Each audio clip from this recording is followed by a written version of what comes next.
Welcome to my channel Bookish English 2.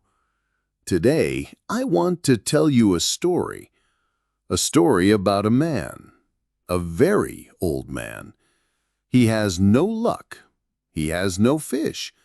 People laugh at him, but he never gives up. This story is simple, but it can change your life. Because sometimes the biggest battles are inside us. Do you feel like you try, but nothing works? Comment below. Do you feel that too? Chapter 1. The Man with No Fish. The old man lived near the sea. Every morning before the sun was up, he walked to his small wooden boat. His boat was old. His fishing lines were old. His sail had many holes and was patched with old cloth.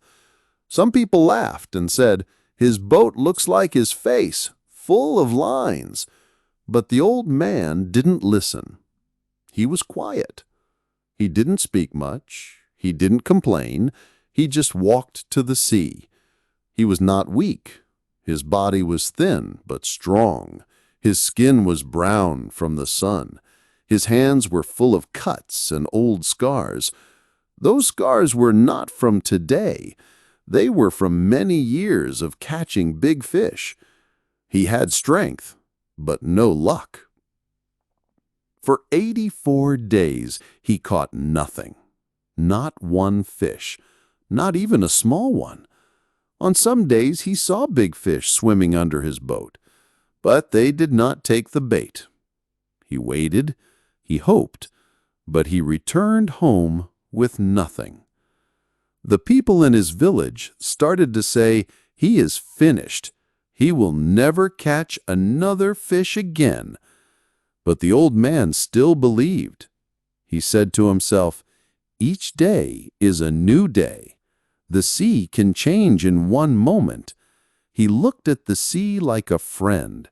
He called it la mar in Spanish, the way people talk about a woman they love. The sea was not just water for him. It was his life. It was his battle. It was also his hope. There was one boy.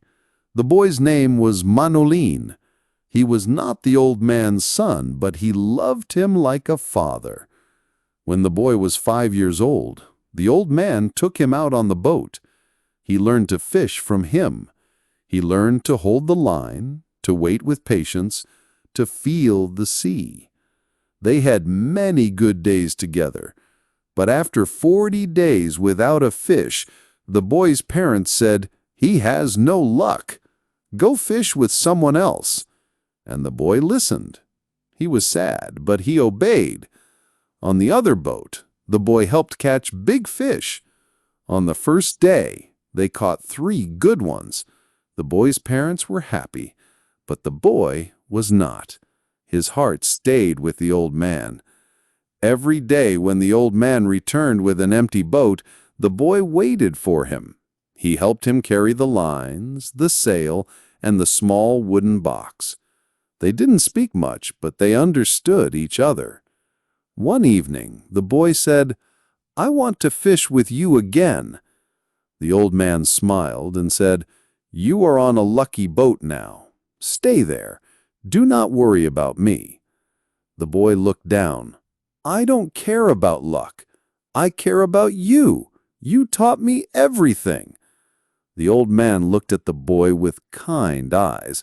"I know, but this is how life is. Sometimes we must do what we don't like." The boy nodded. He felt the truth, but his heart still wanted to go back to the sea with the old man. They sat together on the terrace, a small open cafe near the water. Other fishermen were there. Some made jokes about the old man. Some were quiet. The older men respected him. They remembered when he was young and strong. They knew he once caught the biggest fish anyone had seen. They did not laugh. They talked about the wind and the sea, about the fish and the weather. But their eyes watched the old man. They saw more than his thin body. They saw his strength, not in muscles, but in spirit. The boy and the old man drank a cold beer. They watched the sky. It was getting dark. The sea was calm. "Tomorrow will be a good day," the old man said. "Yes," the boy answered. "I will get your bait, and I will bring you some sardines." The old man said, "I can do it. You should go play baseball. I can still row. I can still fish." The boy smiled. "I want to help. I will get the sardines, and I will bring 4 fresh baits, too." The old man asked, "You didn't steal them, right?" The boy laughed. "No, I bought them, but I would steal them for you." The old man laughed too. "Thank you. You are already a man." That night, they walked to the old man's house. It was a small shack made of palm leaves. There was only one room. It had a bed, a table, a chair, and a place to cook with charcoal. There used to be a photo of the old man's wife, but he took it down. It made him too sad. Now it was hidden under his clean shirt on the shelf. The boy asked, "Do you have food?" The old man smiled. "Yes, I have rice and fish." But there was no food. It was only a story. They made this story every night. The boy said, "Do you want me to make a fire?" The old man said, "No, I will eat later, or I will eat it cold." They both knew there was nothing, but they smiled. The boy said, 85 is a lucky number." The old man said, "Yes, tomorrow is the 85th day. Maybe I will catch one that weighs 1,000 pounds." The boy nodded. "I will keep your sardines cold. We can share them in the morning." The old man said, "The Yankees cannot lose." The boy laughed, "But I fear the Indians of Cleveland." The old man said, "Have faith in DiMaggio." The boy said, "Do you think we can buy a lottery ticket with the number 85? The old man thought for a second.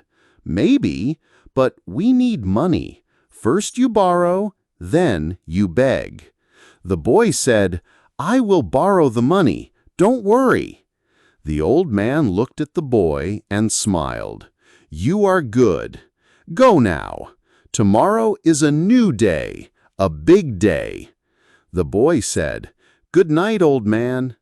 The old man said, "Sleep well, my son." He sat by the door and looked at the sea. His heart was quiet, but his spirit was ready. Tomorrow he would go far, far out into the sea, where no one else would go. Chapter 2. A Sad Evening, a Quiet Dream. The evening was quiet. The sun was low. The sky turned from yellow to pink and then to dark blue. The sea was calm. The wind was soft. The boats were back. Some boats had big fish. Some had small fish. The old man's boat had nothing. No fish, no luck. But still, he looked calm. He tied his boat. He carried the sail. He walked slowly. His legs were tired. His back hurt. But he did not show it. The boy was waiting. Like every evening, he helped the old man. He took the fishing lines. He took the box. He carried the gaff and the harpoon. He did not say much. He just walked beside the old man. The other fishermen talked and laughed. Some looked at the old man. Some laughed at him. Some felt sad, but said nothing. The old man did not look at them. His eyes looked at the sea. His steps were slow, but he walked like a man who still had a dream. The boy wanted to say something, but he waited. He looked at the old man's face. The face had many lines. It looked tired, but the eyes still had light, still had life. The boy thought, "He is old, but he is not broken. He still has a dream in his heart." They reached the small house. It was made of dry palm leaves. Inside, there was only one room. There was a bed, a table, a chair, and a small place to cook. Now he kept it under his clean shirt on the shelf. He looked at it sometimes, but not tonight. Tonight he was thinking about the sea. The boy placed the gear on the floor. The old man leaned the mast against the wall. The room was silent, but their silence was warm. It was not cold. The boy asked, "Do you have food?" The old man smiled and said, "Yes, I have some rice and fish." But there was no rice, no fish, no food. The boy knew that. The old man knew that. But they played the same story every night. It was not a lie. It was a way to keep hope. The boy said, "Do you want me to make the fire?" The old man said, "No, maybe I will eat the rice cold." The boy smiled. They both knew the truth, but the game helped them feel strong. The night came slowly. The old man sat by the door. The boy said, "I will get the sardines, and I will bring 4 baits." The old man said, "I have 2. I put them in salt." The boy said, "But I will bring fresh ones." The old man looked at him. "You didn't steal them, right?" The boy smiled. "No, I bought them, but I would steal for you." The old man said, "Thank you. You are already a man." The boy asked, "Do you remember the first time you took me in the boat?" The old man laughed. "Yes, you were 5, and I caught a big fish. It was too strong. It broke the boat. It almost killed you." The boy said, "I remember the noise. I remember you threw me into the front. I remember the smell of blood. I was not afraid. I was happy." The old man looked at him. "I told you that story many times. Maybe you remember because I told you." The boy said, "No, I remember everything, from the first day. You are my teacher." The old man looked at the boy with eyes full of love. "If you were my son, I would take you out tomorrow. But you have your parents. They want you to fish on the lucky boat." The boy said, "Yes, but my heart is with you." The boy said, "I will go now and get the sardines." The old man nodded. "Go, my son. Tomorrow will be a big day." The boy walked away. The old man sat alone. He watched the sea. He could not see the sea, but he could feel it. He sat quietly. The wind touched his face. His eyes looked far. Then he stood up. He went to his bed. He rolled up his pants and used them as a pillow. He covered himself with an old blanket. He closed his eyes. The room was dark, but in his mind there was light. He did not dream of fish. He did not dream of his wife. He did not dream of the sea. He dreamed of lions. Yes, lions. Golden lions running on a white beach. He saw them every night. They played like children. They ran in the sand. He loved the lions. They were strong. They were free. They reminded him of something from long ago, when he was young, when he had power, when he had dreams. He smiled in his sleep. The lions were there. They were not afraid. They did not need luck. They were simply there, proud and wild and beautiful. The boy came back. He saw the old man sleeping. He did not wake him. He took a blanket and put it over his shoulders. He looked at the old man's face. It was full of lines, but it was peaceful. His hands were open. His breath was slow. The boy sat near the door. He said nothing. He just sat. He felt quiet. He felt proud. He looked at the stars, and he thought, "Tomorrow will be different." The sea was waiting. The fish were waiting. And the old man, the man with no fish, he was dreaming of lions. Chapter 3. A New Morning, a New Chance. It was still dark. The sky had no color. The village was asleep, but the old man was awake. He opened his eyes and listened. It was quiet. Only the wind moved outside. The sea was calling him. He could feel it in his bones. He sat up slowly. His body hurt. His back was stiff. His hands felt weak. But he did not complain. This was normal. This was life. He stood, rolled up his blanket, and put on his pants. The room was cold. The air smelled of the sea. He looked at the little table, the chair, and the pictures on the wall. He looked at the shelf where he kept his wife's photo under his clean shirt. He didn't take it out. Not today. He knew today would be important. Today might be the day. The day he catches the big one. The day he becomes lucky again. He whispered, 85. A lucky number. Then he opened the door and stepped outside into the dark morning. He walked to the boy's house. The boy was still sleeping. The door was not locked. The old man walked in slowly. His feet made no sound. He saw the boy sleeping on a small bed.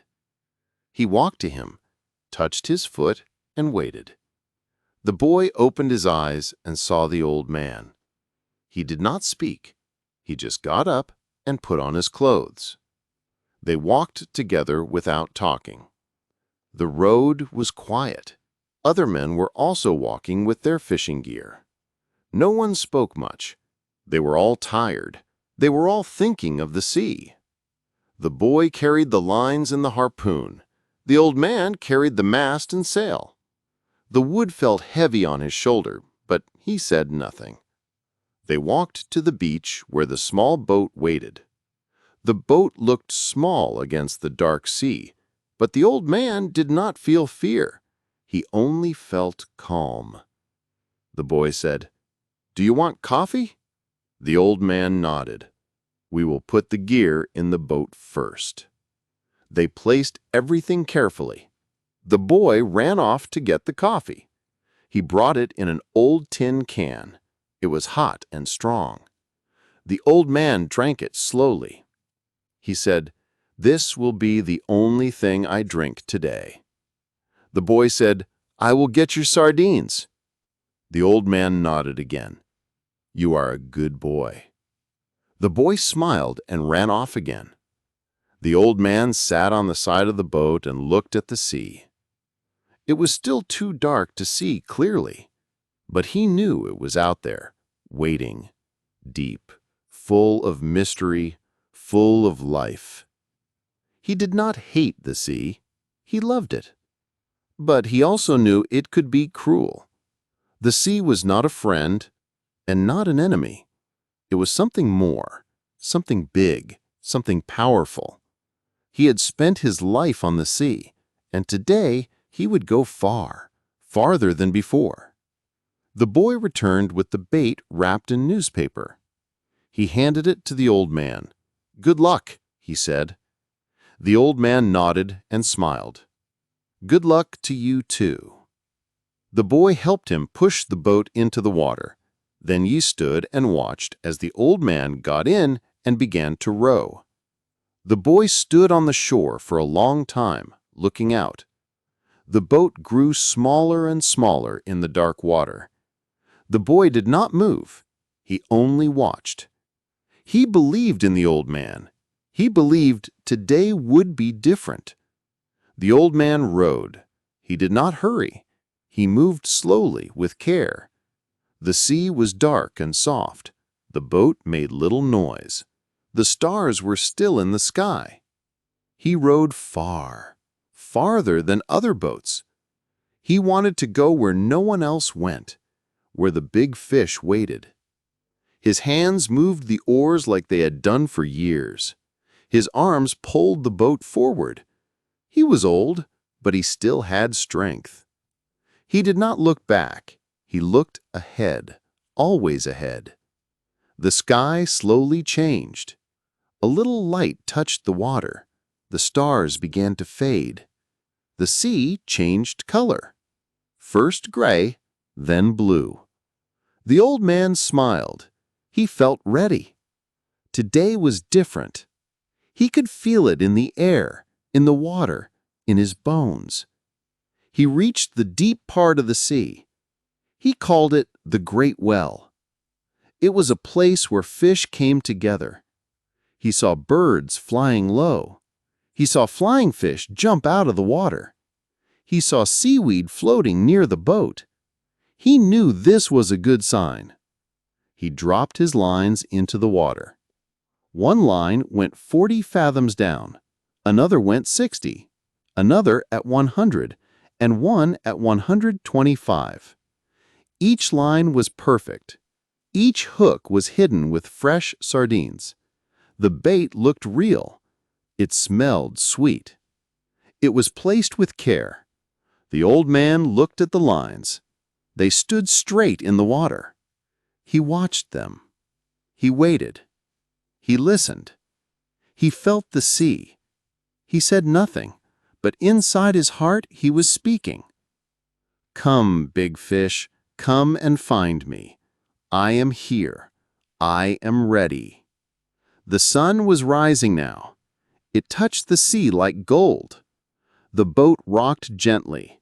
The lines were quiet, but the old man knew this was the moment. This was the new day, a new chance. He was far from land, alone with the sea, but he was not afraid. He was full of hope. He did not feel old now. He felt alive. He felt strong. He watched the sea. He watched the sky, and he waited for his chance. His heart beat slowly. His hands were ready.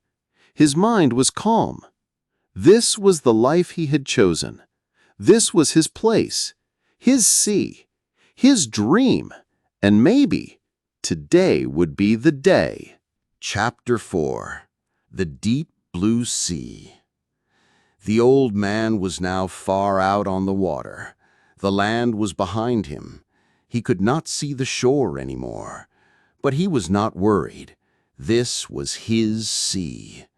This was where he felt at home. The boat moved gently on the water. The waves were soft. The sky was wide and blue. The sun was warm on his back. The air smelled clean. The sea was deep, very deep.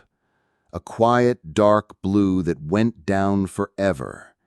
It looked peaceful, but the old man knew this water could hide big things, strong things, beautiful and dangerous things. He loved the sea. He called her La Mar, like a woman, kind, wild, mysterious. Some fishermen called it El Mar, like a man, but to him the sea was soft. The sea was a partner, sometimes a lover, sometimes a mother, sometimes a fighter, but never a stranger. He looked down into the water. The light touched the surface and danced like gold. The deep water below was full of life. Tiny fish swam near the boat. They moved like silver rain. He saw jellyfish with long purple threads. He saw flying fish jump and glide above the surface like little birds. He saw the thin yellow lines of sargasso weed floating slowly past. These were all signs, signs that fish were near.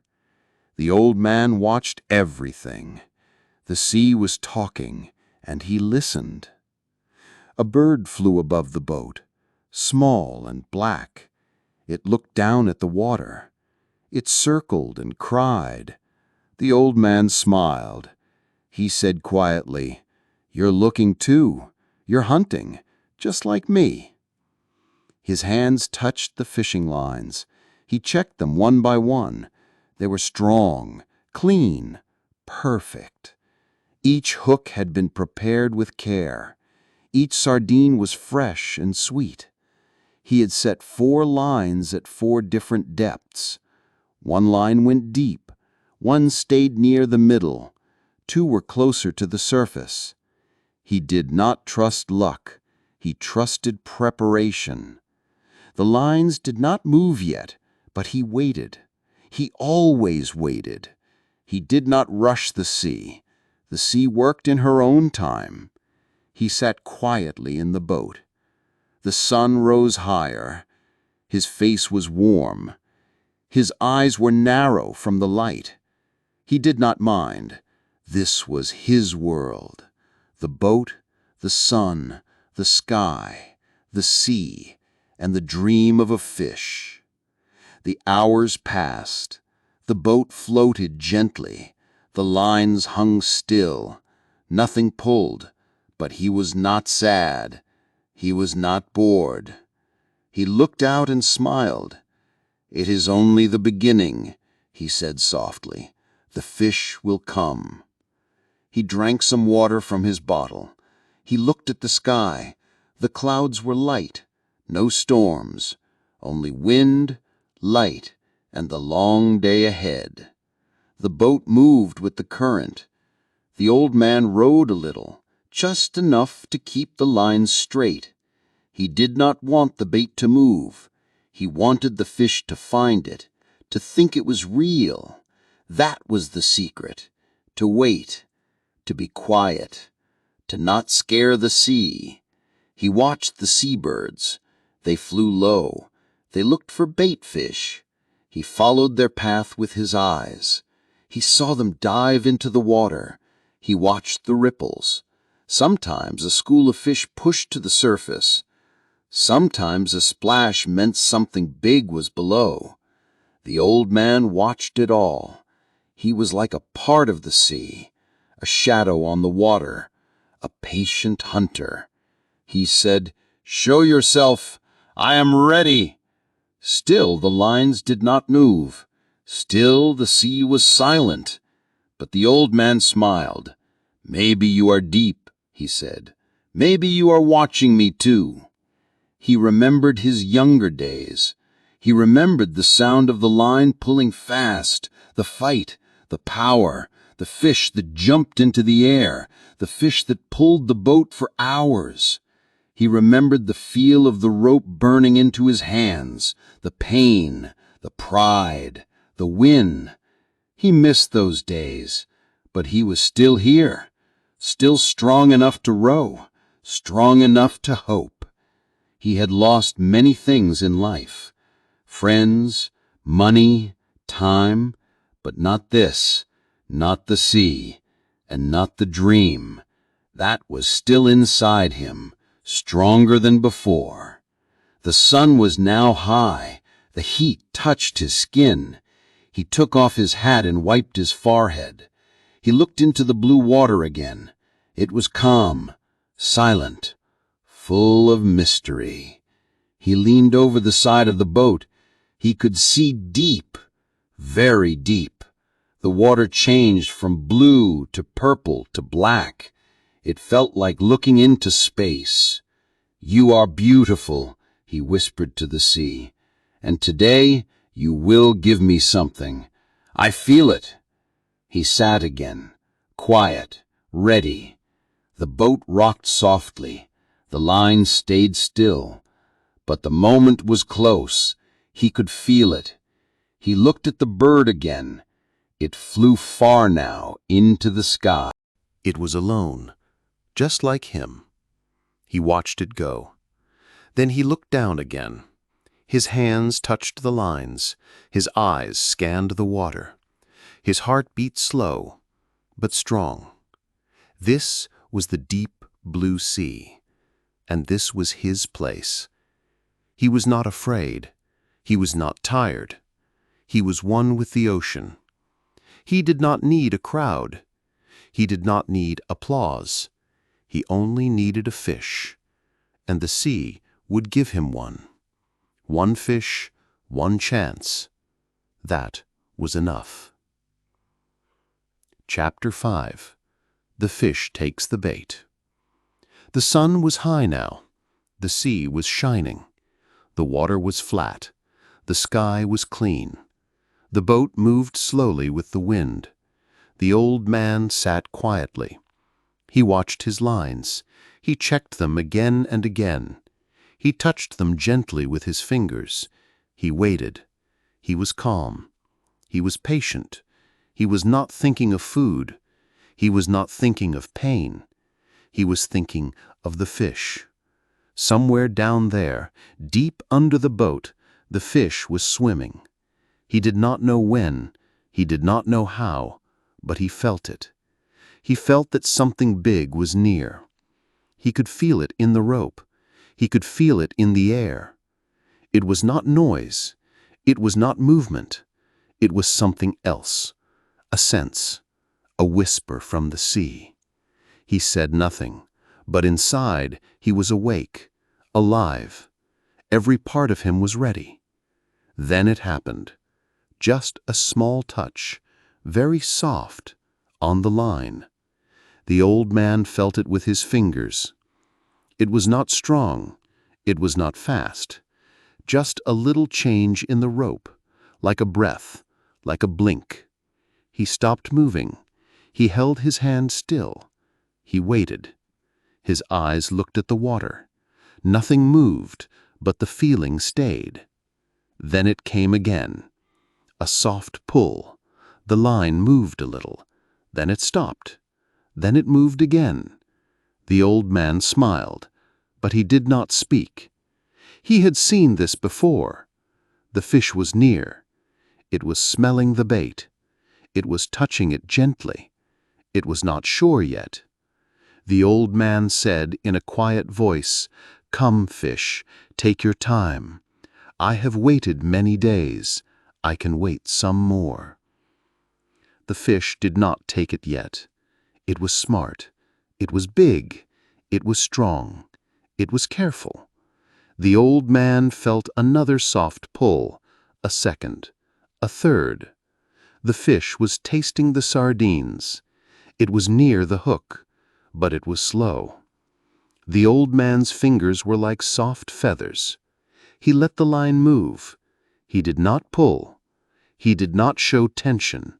He let the fish feel nothing, no fear, no weight, just sweet, soft bait floating in the deep blue water. The fish circled the bait again. The old man whispered, "Eat it, my friend. Eat it all. Take the whole thing. Then I will know you, and you will know me." And then it happened. The fish took the bait. The line moved faster now, but the old man still held it soft. He let it slide through his fingers. He let the fish swim with it. He did not pull. He did not shout. He did not fight. Not yet. The fish swam deep, very deep. It did not rush. It was not afraid. It took the bait sideways in its mouth. The old man knew this moment.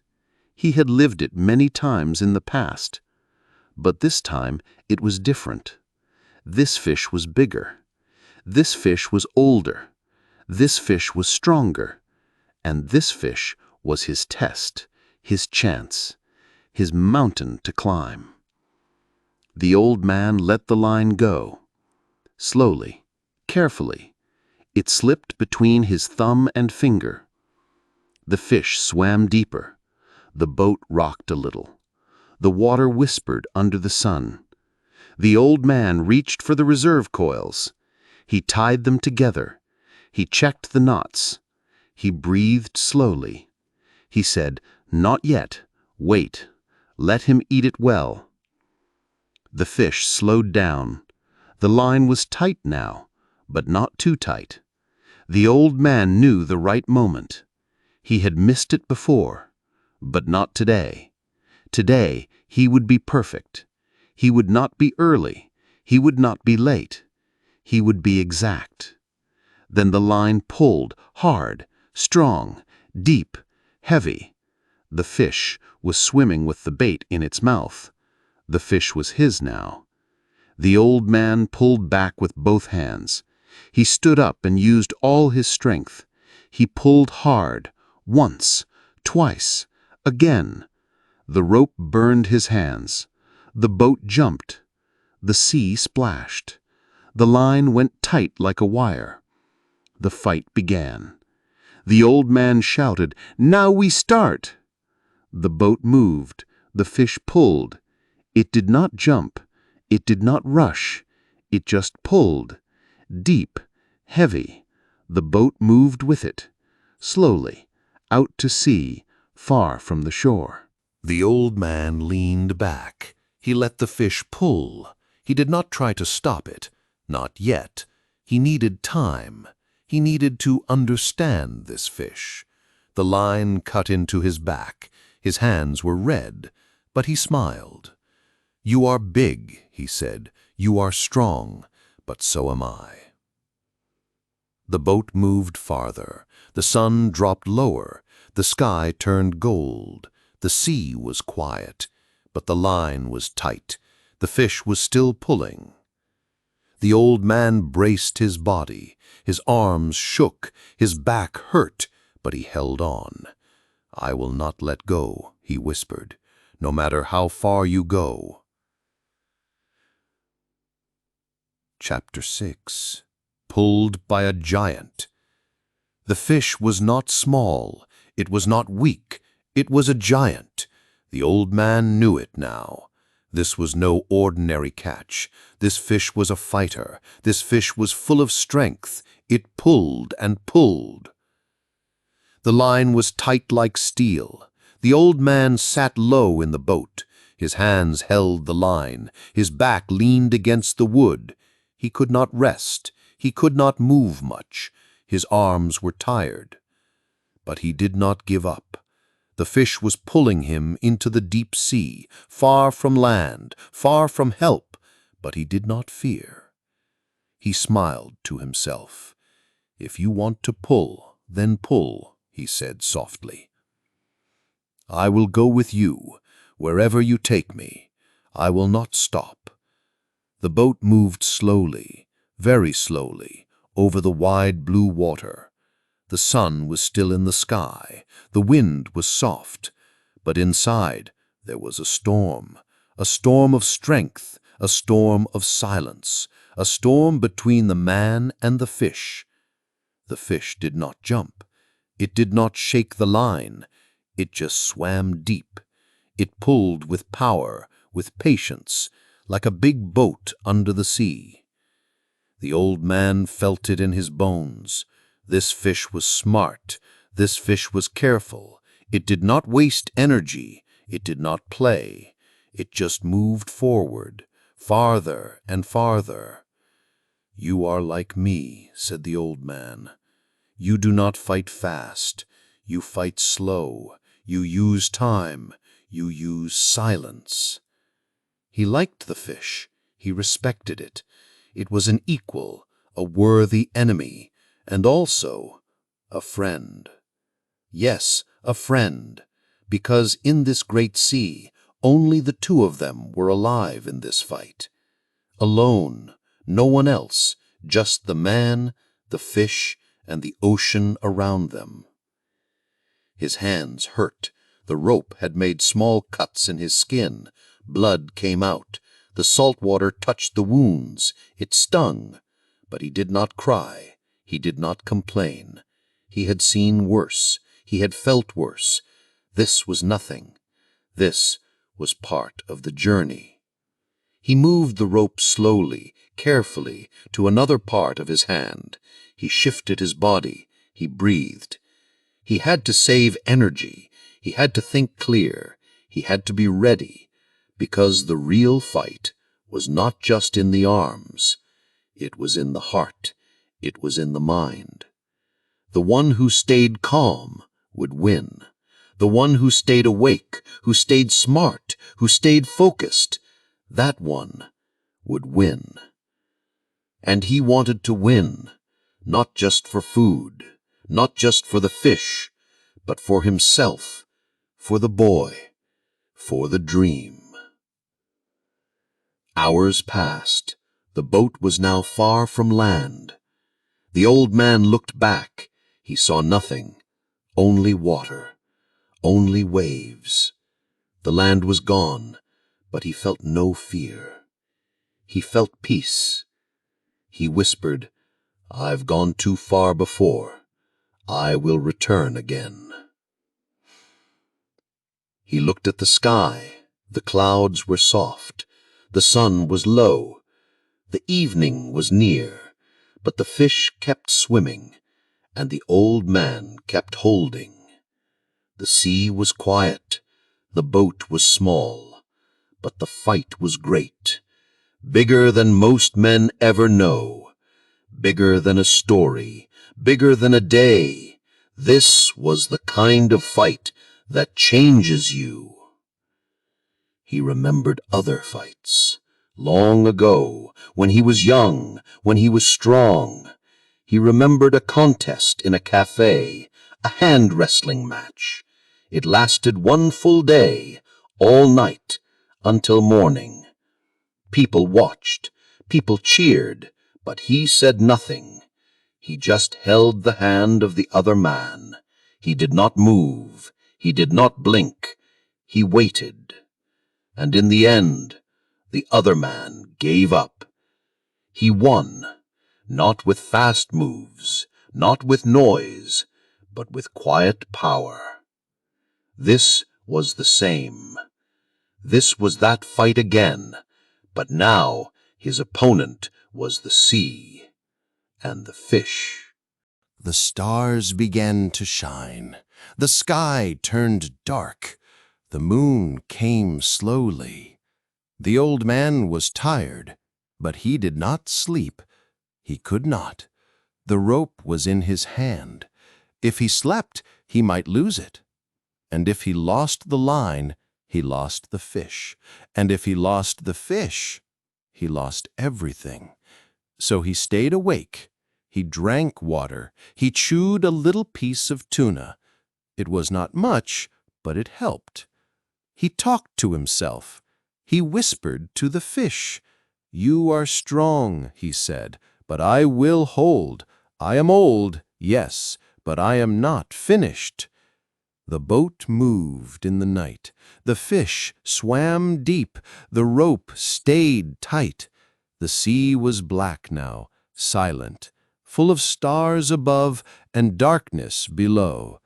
But still, the old man did not let go. He smiled in the dark. He whispered, "We are one now. You pull, I hold. We are together in this dance." His back was tired. His legs were stiff. His arms were shaking, but his mind was clear. His heart was calm. His spirit was awake. This was his mountain. This was his test. And he was ready for more. Chapter 7. Alone with the Ocean. Night had come. The sea was black. The stars were shining. The moon was soft in the sky. The old man sat alone in his small boat. The rope was still tight in his hand. The fish was still pulling slowly in the deep water. The boat moved little by little. There was no sound but the sea, no voice, no bird, only the wind and the quiet rhythm of the waves. He was tired, but he was not done. He was hurting, but he was not broken. His hands were cut. His arms were stiff. His back was sore, but he held the rope with care. He talked to the fish in his heart. He said, "I am still with you, big one. I am not going anywhere. I will stay with you. I am your brother, and we are not finished." The old man had been awake since morning. Now it was deep night. He had not slept. He had not rested. But he did not feel lonely. He did not feel fear. He had the sea with him. The stars were above him. The great fish was under him. He was not alone. He was part of something big. The world was quiet, but his mind was full. He thought about the boy. He saw his face. He heard his voice. The boy would be worried, but the old man could not stop now. He whispered, "Don't worry, boy. I am still strong. I will come back. I will not lose this fish. I will not lose myself." He looked at the stars again.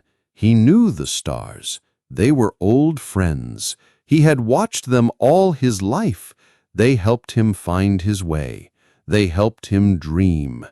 He thought, "The fish is under me. The stars are above me, and I am in the middle.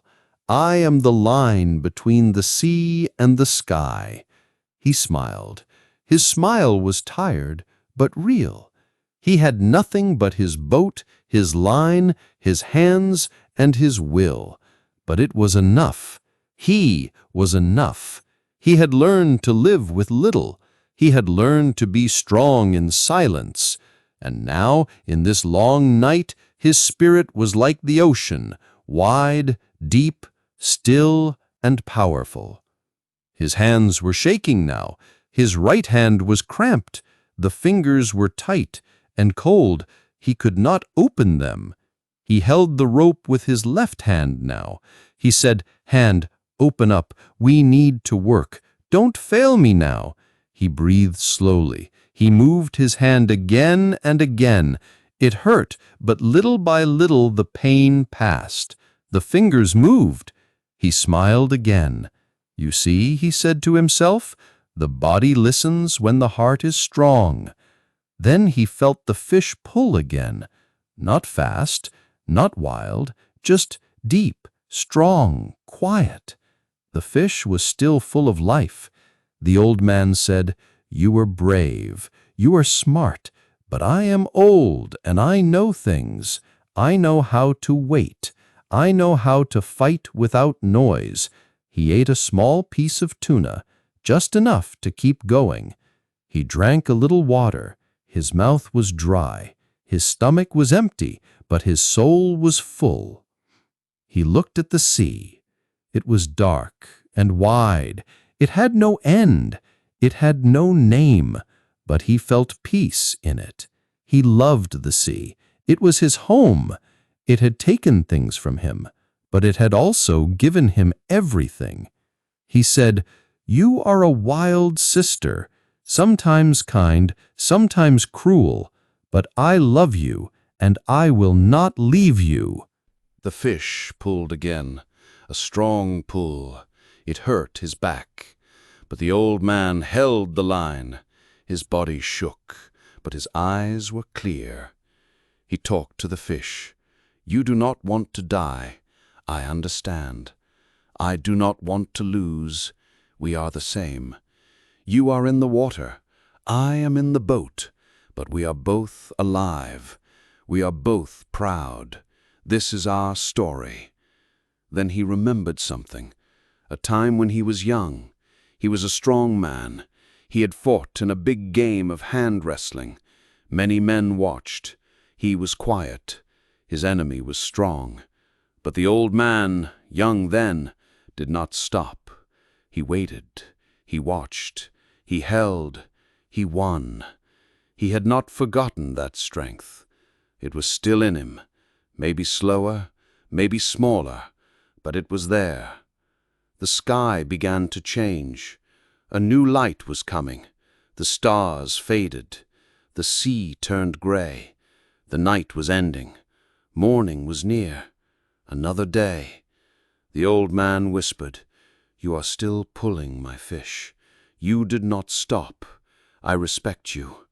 But the sun is coming, and soon we will see each other. Then one of us will win." He tied the rope carefully. He looked at the horizon. He stretched his legs. He closed his eyes for a second, just a second. He breathed, then he opened his eyes again, wide, awake, ready. This was not just a fight for a fish. It was a fight for his soul.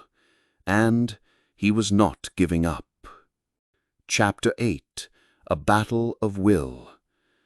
The sky was soft gray now. The sun was not yet strong, but it was rising. Another day had begun. The old man was still in the boat. The fish was still in the sea. The line was still tight. His hands were sore. His back was stiff. His body was tired. But something in his heart was alive. It was not the same strength of a young man. It was not fast or full of fire. It was quiet. It was deep. It was the kind of strength that is born from pain, the kind that comes only after you've lost many things, but still choose to fight again. That morning, the old man was no longer just a fisherman.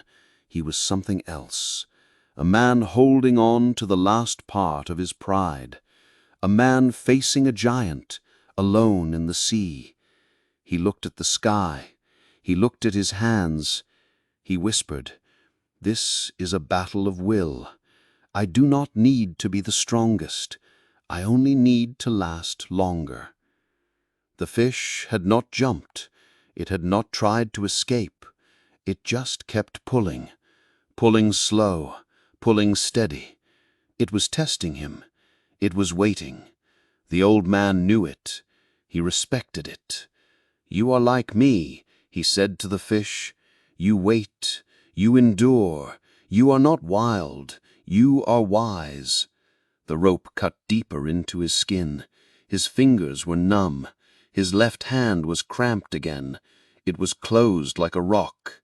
He hit it against his knee, slowly, again and again. He breathed in, breathed out, slowly. He did not scream. He did not curse. He knew the pain. It was his old friend, a friend that always comes when you do something great. He looked down at the sea. He said, "Pain is nothing. I can feel pain, but I will not stop. Not today." The boat drifted farther into the deep. He could not see land, only water and sky. The fish had led him far, and still it swam, still it pulled. The old man laughed softly. "You are strong," he said, "maybe stronger than me, but I am not finished." He remembered something from his past. A mountain he climbed, alone, with no guide. The way was long, his legs hurt, the sun was hot, but he kept going, step by step. Even when others had turned back, he had climbed, and at the top he saw the world, the sea, the sky, the hills. It was quiet up there, beautiful, peaceful. That day he had cried, not from weakness, from something else, something deeper. He remembered that feeling now. He was not crying, but something in his chest felt full. Something in him was remembering who he really was. The fish made a sudden move, not fast, just stronger. A pull that made the boat shift. The rope pulled hard against his chest. The old man's neck bent. His back shook. He almost fell, but he stayed up. He held the rope. His knees bent. His feet were firm. He whispered, "You will not win like that. I have waited too long. I have come too far. I have nothing left to lose." His voice was soft, but full of power. His arms were shaking, but his eyes were sharp.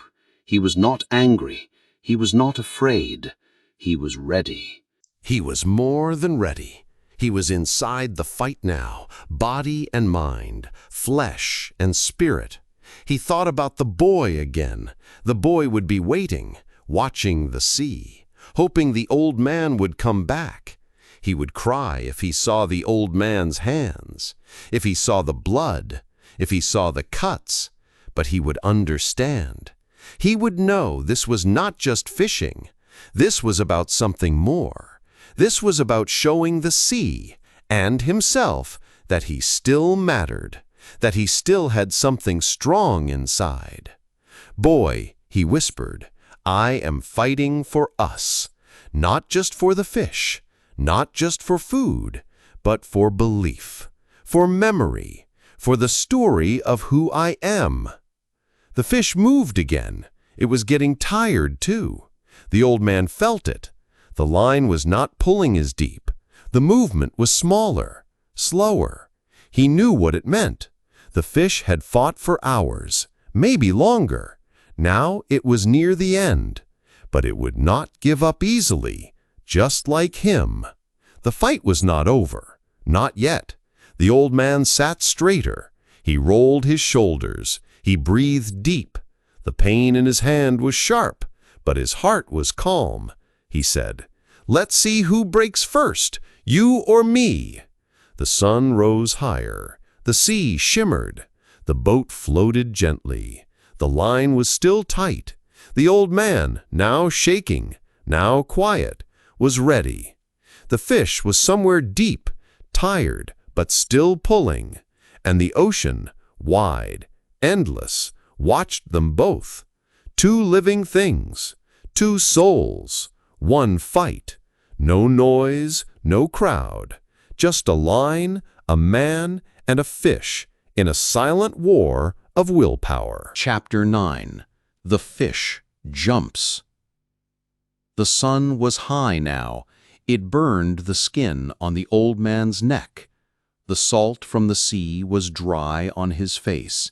His hands were red and cracked. The rope had become part of his skin. But he did not care. The boat was quiet. The sea was still. Only the line moved, soft and slow, as the fish swam deep under the water. The old man was tired. His bones ached. His muscles were weak. But he was not done. He was still strong inside. He had not come this far to give up. He looked at the sky. He looked at the sea. He looked at his hands. He whispered, "Soon, something is coming. I can feel it." His heart beat slower now, but each beat was full of purpose. He felt close to something great. He did not know if he would win, but he knew it would be beautiful. Then it happened. The rope pulled harder, not fast, but deep. It was like a breath under the sea, a breath full of power. The boat moved. The line sang. The old man stood. His legs shook. His arms tensed. The fish was rising. He could feel it. He whispered, "Come up. Let me see you." And then, for the first time, the fish came out of the water. It rose slowly, gracefully, like a shadow from another world. The fish was giant, long and silver. Its body was taller than the boat. Its tail splashed the sea. Its head was strong. Its eyes were dark. The water flew around it like a fountain. The sun hit its skin, and it shined like a sword. The old man saw it all. He did not speak. He just looked. It was beautiful. It was the biggest fish he had ever seen, bigger than his dreams, bigger than his fear. It was like looking at a king. The fish went back down. The splash was soft, but deep. The sea swallowed it again. The line went tight. The boat rocked. The old man sat slowly. He breathed out. He closed his eyes for 1 second. not from fear, from wonder. He had seen something few men would ever see. He whispered, "Thank you." He was not talking to the sky. He was not talking to the sea. He was talking to the fish. This was not just a hunt.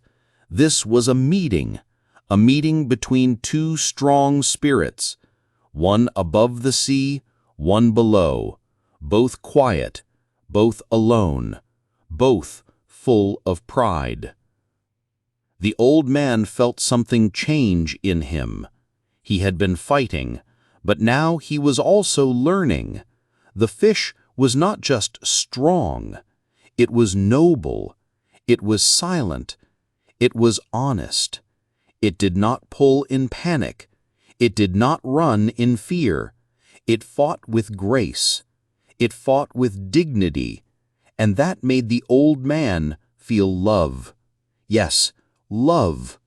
Not the love of family, not the love of a woman, but the deep love of respect. The kind of love you feel when you see truth. The kind of love that makes you cry without tears. He whispered again, "We are not enemies. We are brothers, but one of us must die." The words hurt, but they were true. He did not want to kill the fish, but he had to, not for glory, not for money, but because it was the way. The old man was a fisherman. The fish was his test. This was the life he had chosen. He looked at the sea again. The water was calm, but his heart was not. It beat with fire now, not the fire of anger, but the fire of purpose. He reached for his harpoon. It was old, like him, but still sharp, still ready. He held it tight. He looked at the rope. He watched for signs. The fish was deeper now, resting, waiting. The old man knew it would rise again. Maybe not now, but soon. And when it did, he would be ready. His arms hurt. His back hurt. But his eyes were clear. His soul was calm. He whispered, "Come back, my friend. Show yourself again." The boat rocked gently. The sun moved slowly in the sky. Time was quiet. The sea was deep. The fish was under him. The harpoon was in his hand. The old man was alone, but not afraid. He was tired, but not broken. He was at the edge of something. He did not know how the story would end, but he knew one thing. He would fight with honor, and whatever happened, he would be proud. Not proud of the catch, not proud of the win, but proud of the fight. Proud of staying when others would leave. Proud of holding when it hurt. Proud of rising when the soul said, "You can't." That was his victory. Chapter 10. A Strike of Strength.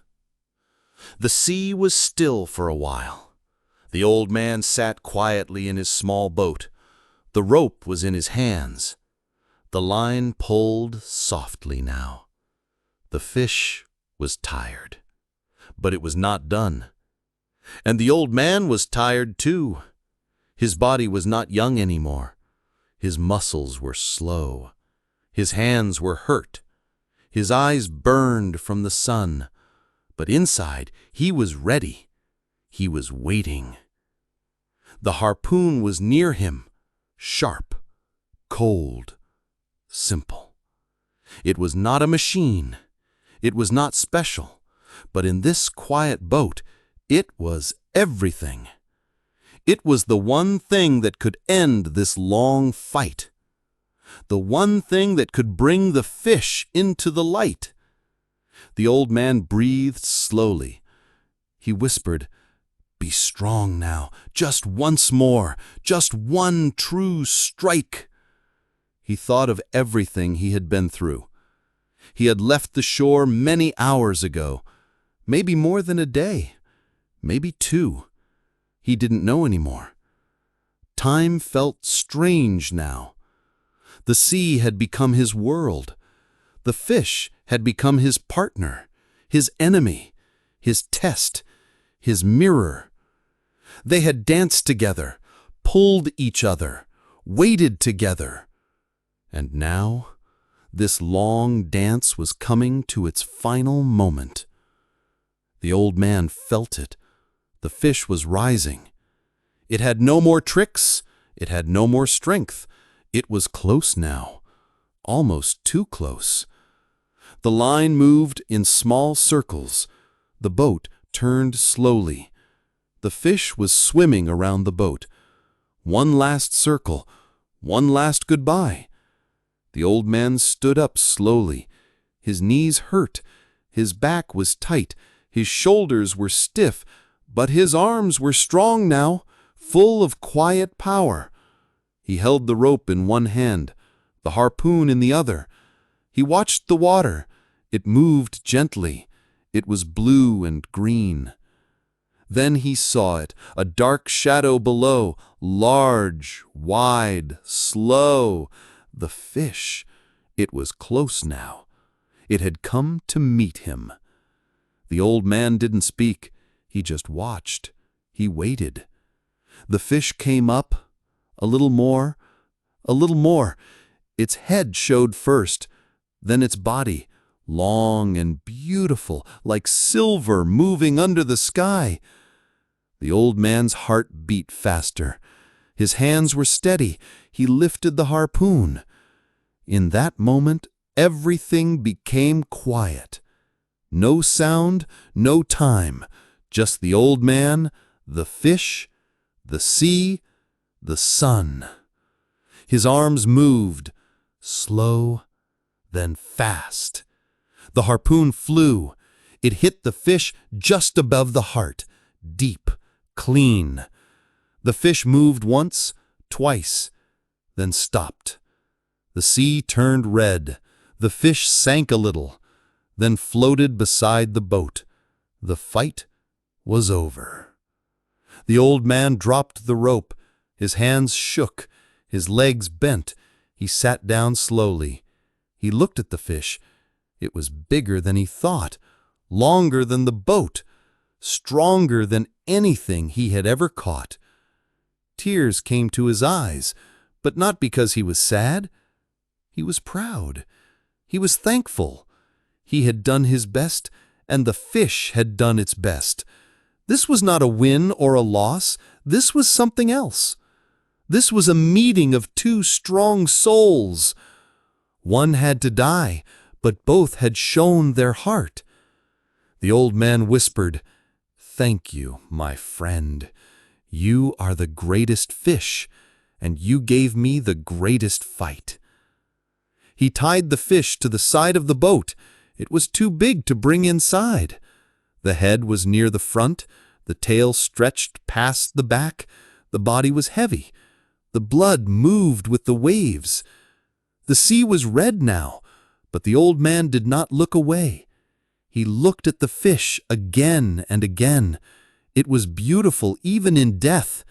It was still full of life. It still had power. It still had spirit. The old man felt something inside him, something quiet, something deep. Not joy, not sadness, something more honest, something only the sea can give. The sun was high now. The old man took a drink of water. He ate a small piece of dry tuna. His body needed rest, but there was no time. He had to go back. Home was far, but he had to try. He had to bring this fish back. He had to show the boy. He had to show the others, not to say, "Look, I won," but to say, "Look, I did not give up." That was the real prize, not the fish, not the meat, but the story, the journey, the proof that he was still alive, still strong, still a man. He looked at the sea again. He looked at the sky. He touched the fish with his hand, softly, like a goodbye. He whispered, "We go home now." He picked up the oars. He started to row, slow, gentle. Each movement hurt, but he did not stop. The sea was waiting. The long road back had begun. Chapter 11. Blood in the Water. The fish was tied to the side of the boat. Its body moved with the sea. It was long, strong, and still beautiful. The old man looked at it again and again. He felt pain in his back, but peace in his heart. He had fought well. He had won the fish. But deep inside, he knew the fight was not over. The sea was quiet now, but he had seen it many times before. It could change quickly. It could bring trouble. It could bring sharks. And the blood.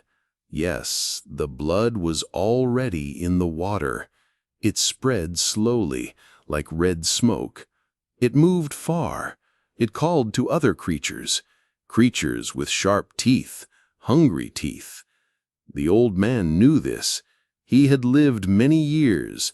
He had seen what blood could do in the sea. He picked up his oar and looked around. Nothing yet. No fin, no shadow. Just the quiet sound of water against wood. He started to row. Slowly. The boat moved. The fish pulled the boat sideways. It made the work harder. His arms were tired, but he rowed. He had to get home. He had to show the boy. He had to complete the journey. He whispered, "Hold on, old man. Don't stop now." His hands were sore. The sun burned his back.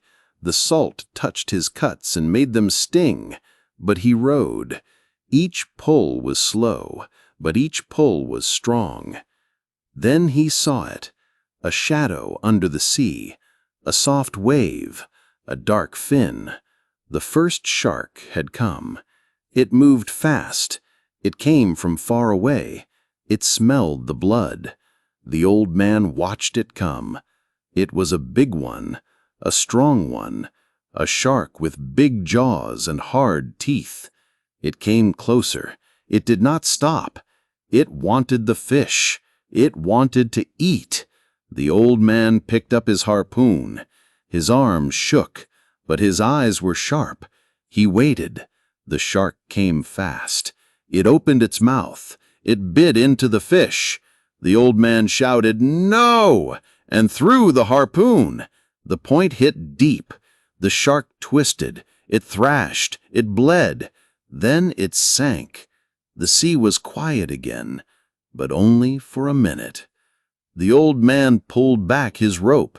His harpoon was gone, stuck in the shark. Now he had no weapon. He looked at the fish. The shark had taken a big piece.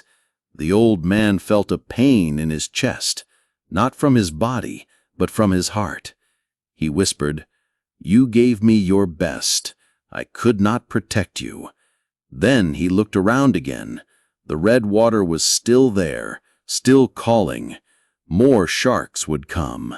He found his knife. It was old, small, not made for sharks, but it was all he had. He tied it to an oar. Now he had a new weapon, not strong, but sharp enough to fight. He waited. Another shark came, then another, 2 at once. The old man stood up. He fought. He hit. He shouted. The sharks circled. They came close. He stabbed one in the eye. It bled. It swam away. The other bit deep into the fish. The old man hit it hard, again and again. His hands were red. His eyes were full of salt and sweat. But he did not stop. One shark was gone. The other floated, dead. But the water was worse now. It was not blue anymore. It was red and dark. The fish was not the same. Its side was broken. Its meat was torn. The old man looked at it. He wanted to cry, but no tears came. He had no water left in him. He whispered, But he kept rowing. The sun moved lower. The sky began to turn orange. The day was ending, but the fight was not done. He saw more shadows, more fins, more sharks. They were smaller now, but many. He was weak, but he stood again. He held his oar tight. His knife was ready. He shouted into the wind, "I will not give you up." And he fought, he hit, he stabbed, he screamed. He was just one man in a small boat, but he had the heart of a lion. He had the heart of a mountain. He would not stop, not while he had hands, not while he had breath.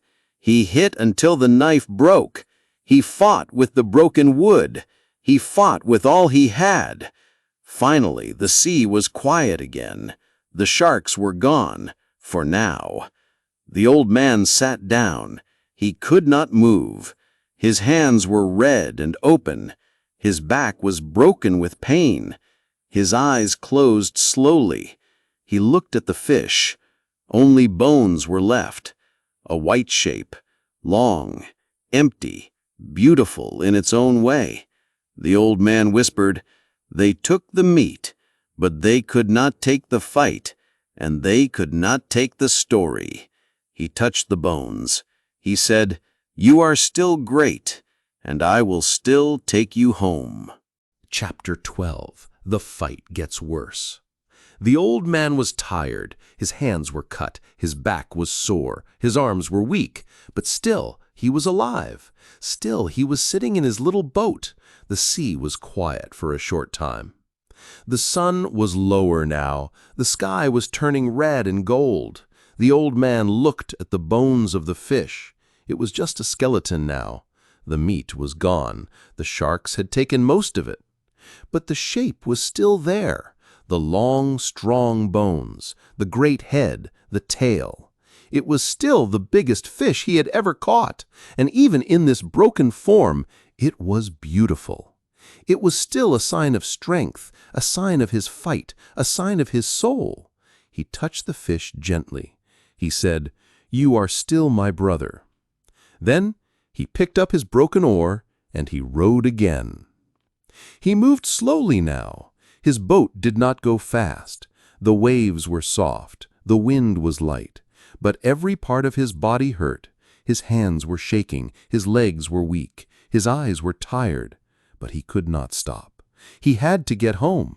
He had to show the boy. He had to finish what he started. So he pulled the oars again and again. One pull, then another. He whispered to himself, "Keep going. One more pull, then one more." He did not think about the pain. He did not think about the blood. He only thought about the boat, the boy, and the shore. Then he saw it. Another fin, cutting the water. Then another, and another. 3 sharks, coming fast. They had smelled the blood. The sea had called them, and now they were here. The old man sat up. He had no harpoon. He had no knife.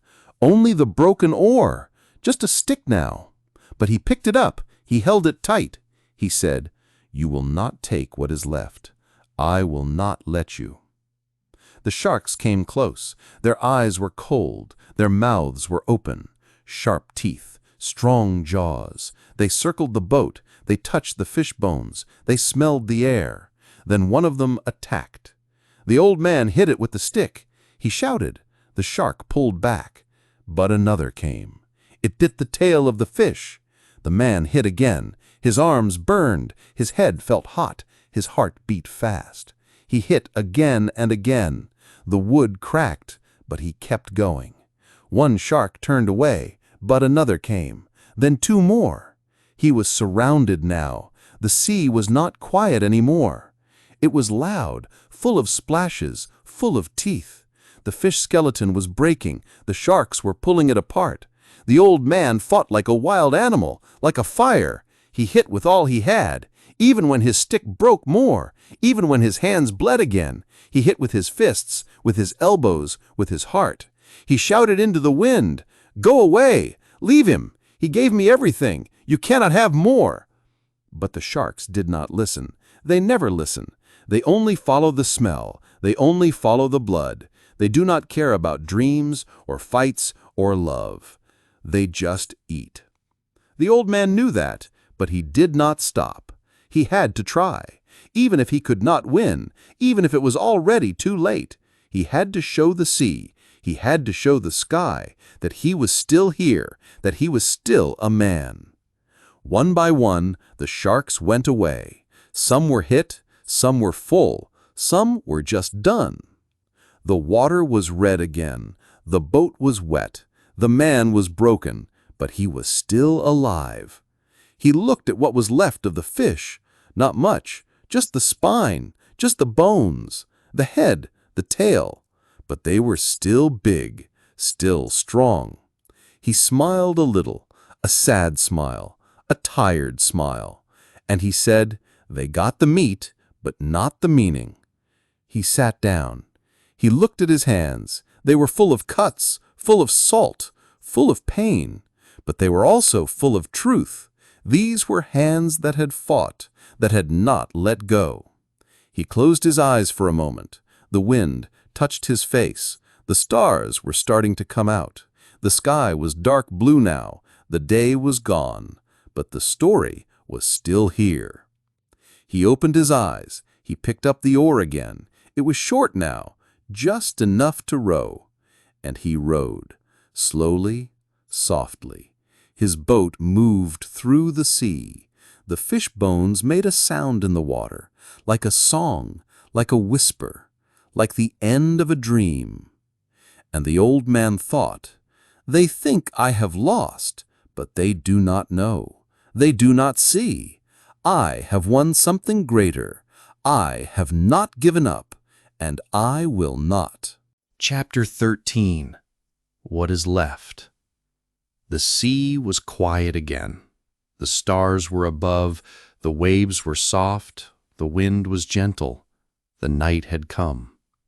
The old man sat alone in his boat. He did not speak. He did not cry. His heart was too tired for tears. His body was too tired for words. His hands were open. His arms were weak. His back was heavy.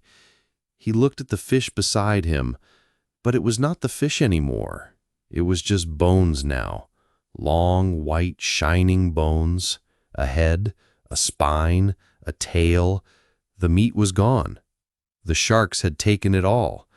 They had come again and again, and he had fought, but they were too many, too strong, too hungry. He had nothing left to fight with, only a stick, only his hands, only his heart. And in the end, he could not save the fish. The dream he caught with so much pain, the dream he fought for with his life, was now just a skeleton, still big, still proud, but empty. The old man looked at it and said, "So this is what is left." He touched the bones with his hand. They were cold, wet, smooth like stone, but they were real. He had not imagined the fish. He had not dreamed the fight. It had all happened. Every pull of the line, every cut on his hand, every hour without sleep, every shark, every wave, all of it was real. He had lived it. He had survived it. He had done it all, alone, in the middle of the sea, with no help, no sound, just the sky, the water, the fish, and his soul. And now he was still alive. He was still rowing, slowly, toward home. The boat moved like a shadow across the water. The fish bones made a soft sound, like old wood on stone. The night was long. The cold touched his face. The stars watched him in silence. And he thought, "What do I have now? I have no fish to sell, no money to bring home, no meat to show, only bones." But then another voice inside him said, "You have the story. You have the fight. You have the truth." And he understood something. The sea did not take everything. The sharks did not win everything. They only took the outside, the meat, the prize. But they did not take the meaning. They did not take the memory. They did not take what the fight had made him become. He looked at his hands. They were full of blood and salt. They were swollen and sore, but they were the hands of a man who did not quit. The hands of someone who went deep into the sea and faced what was there. The hands of someone who gave everything, not for money, not for glory, but for something inside, something that lives in the soul, something that says, "Keep going." He smiled a little, just a small smile. It hurt to smile, but it felt right.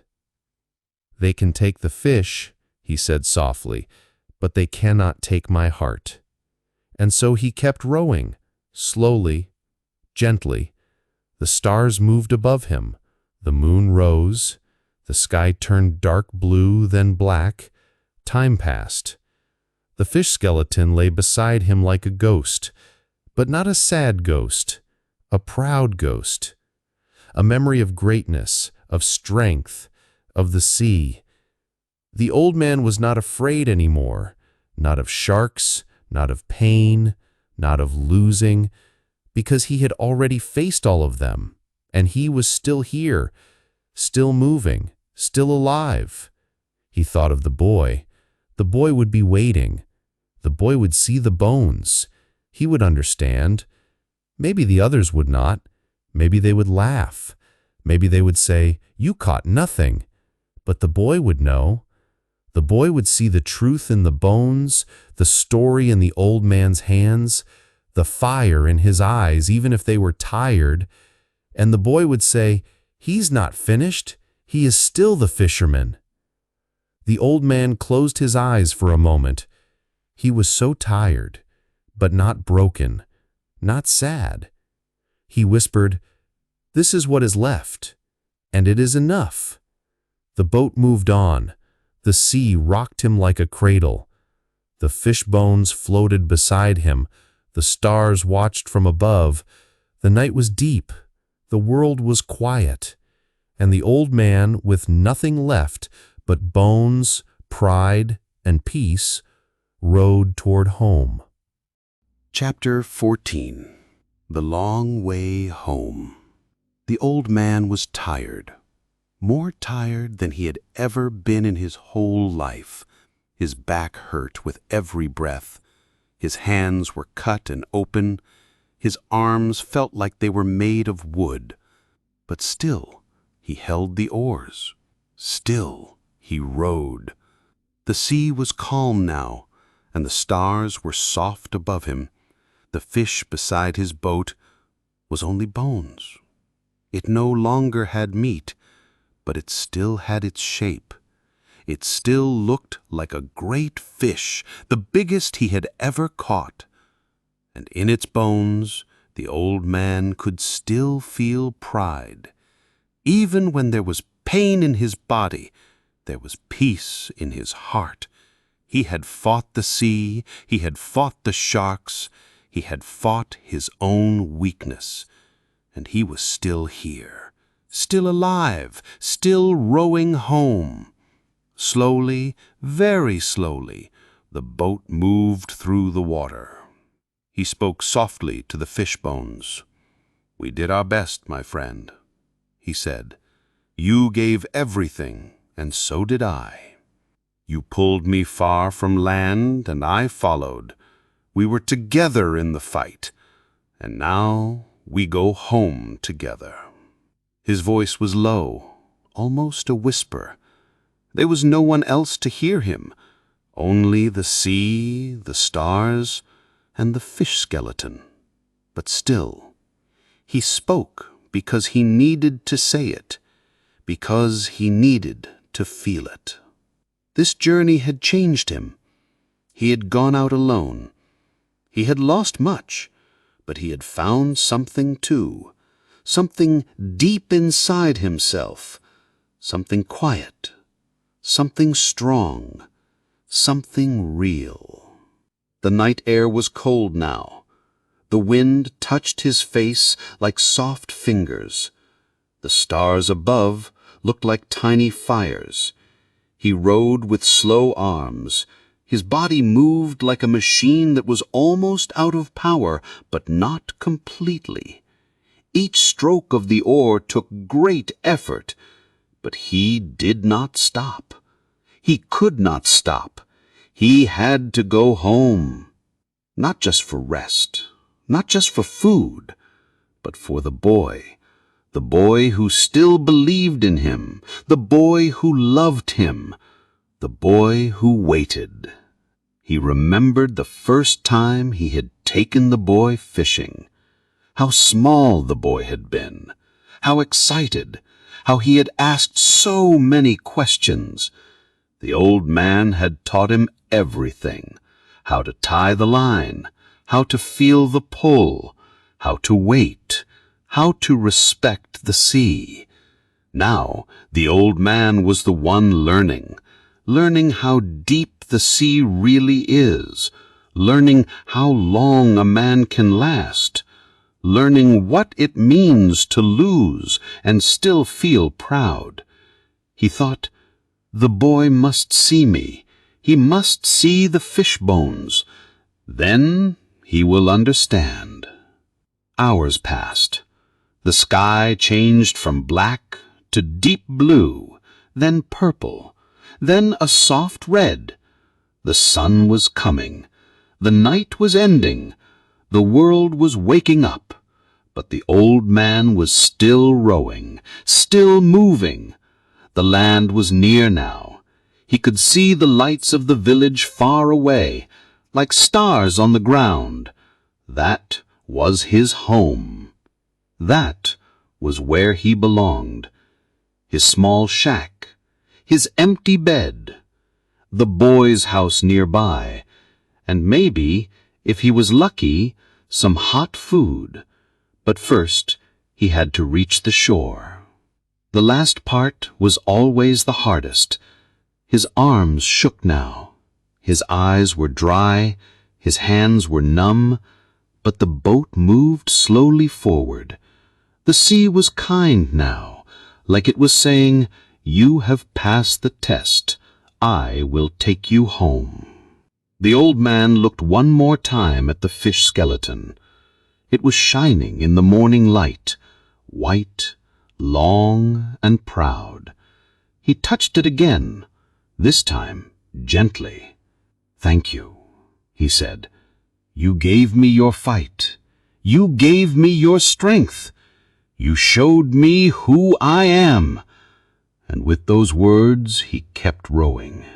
The village was quiet. Most people were still asleep. The houses looked small and peaceful. The beach was empty, just sand and wind and early light. He reached the shore at last. The boat touched the sand. He dropped the oars. He sat for a moment. His head fell forward. He was too tired to move, but he was home. He had made it. He had returned. And though he had nothing to sell, though he had no fish to give, he had something better. He had the story. He had the bones. He had his pride. And deep inside, he had a strange feeling, not joy, not sadness, something quieter, something stronger, peace. Because even in loss, he had won something that could not be taken, not by sharks, not by time, not by the sea. Chapter 15. The Return. The boat touched the land. The waves were small. The wind was soft. The sea had brought him home. But the old man could not move. His hands were open. His arms were weak. His body was heavy. He sat in the boat and breathed slowly. He looked at the beach. It was empty. The sky was turning blue. Morning had come. The world was waking up. But he sat still. He looked at the fish bones beside him. They were white and long and quiet. They had no voice, but they told a story of the sea, a story of a fight, a story of heart, a story of a man who did not quit. He tried to stand. His legs shook, his knees were weak, but he stood, slowly, like a tree in the wind. He picked up the mast. He put it on his shoulders. It was not heavy before, but now it felt like a mountain. He walked, one slow step at a time. His feet touched the sand. The sand was cold. He left the boat. He left the skeleton. He left the sea behind him. The mast pressed on his back. His arms held it like a cross. He walked to his small house. No one saw him. No one spoke. But the world seemed to know. The birds were quiet. The sky was soft. Even the wind walked slowly beside him. He reached his door. He opened it. He put the mast down. He went inside. His room was small. His bed was small. But it was home. He lay down. He closed his eyes. His breath was slow. His hands were still. He did not sleep. Not yet. He just lay there, quiet, still, home. The boy came later. The boy had waited all night. He ran to the beach in the morning. He saw the boat. He saw the bones. He stopped. He could not speak. His eyes were full. He walked to the boat. He touched the fish skeleton. He felt the story. Then he ran to the old man's house. He opened the door. The old man was asleep. His face was thin. His hands were wrapped in cloth. His body was broken. But his spirit was there. The boy sat beside him. He looked at him for a long time. Then he began to cry. Not loud, just tears, quiet tears, tears of love, tears of respect. He went out and brought food, hot food, bread, coffee, water. He came back. He put the food near the bed. He sat again. He waited. The old man opened his eyes. He saw the boy. He smiled, a small smile. "You are here," he said. The boy nodded. "Yes, and I will always be here," he said. The old man closed his eyes again. His breath was soft. He whispered, "We caught a big one." The boy touched his hand. "Yes, we did." Others came to the beach. They saw the boat. They saw the skeleton. It was longer than the boat. The people were surprised. They spoke in quiet voices. "This fish was huge," they said. "He caught this alone?" "Yes," someone said. "It is true." And slowly, respect came back.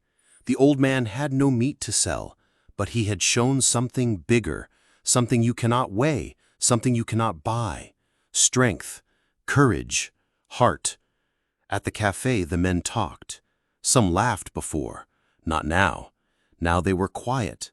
Now they looked at the boy with respect, and the boy looked back with strong eyes. "I fish with him again," the boy said.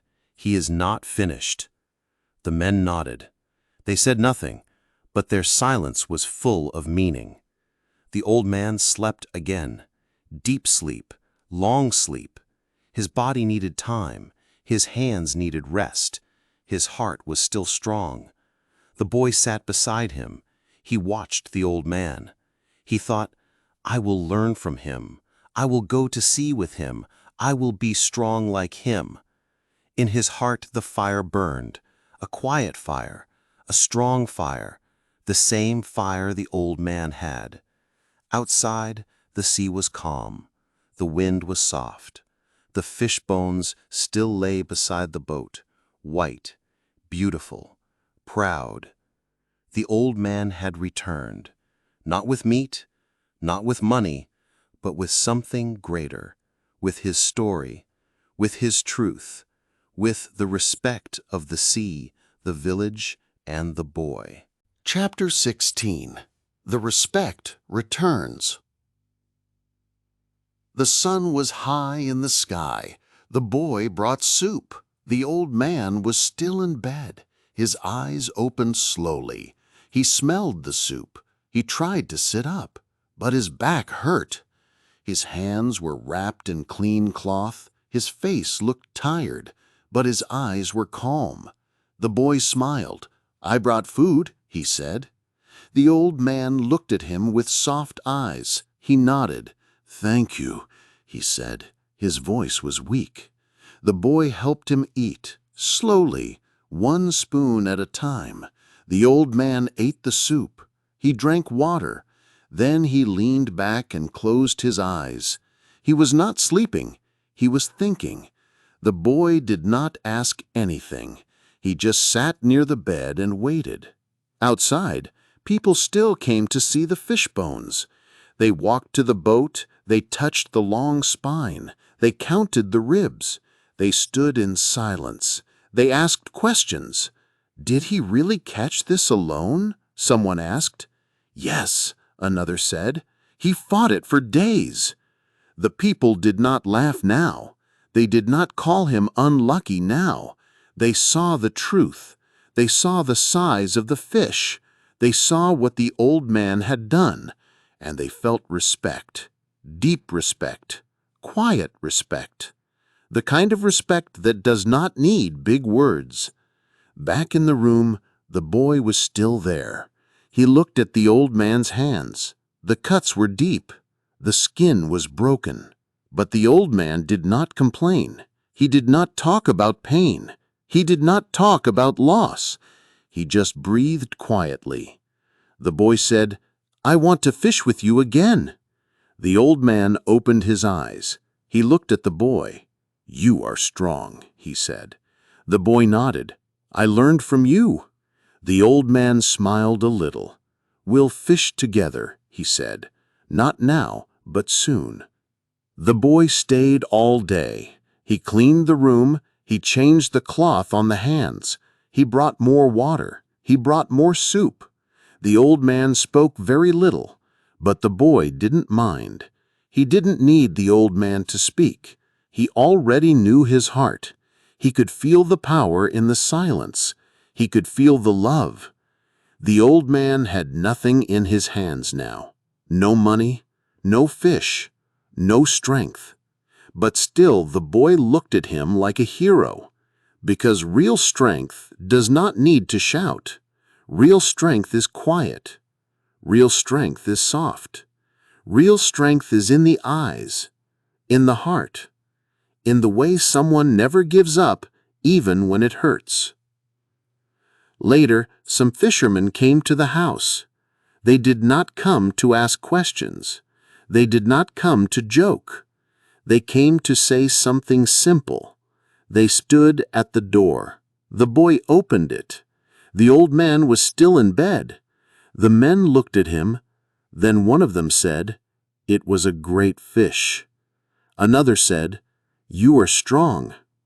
The old man did not speak. He just looked at them and gave a small nod. That was enough. The men turned and left. But the boy saw something. The old man's eyes were wet, just a little, not tears, just water, like the sea in his eyes, the sea that was always inside him. The respect had returned, not because of a story, not because of a show, but because of the truth. The fish was gone, but the bones were there. The old man had lost the fight, but he had won something bigger. He had won the heart of the boy. He had won the respect of the village. And more than that, he had won himself. He had shown that even when you are tired, even when you are old, even when the world thinks you are finished, you can still rise, you can still fight, you can still be great.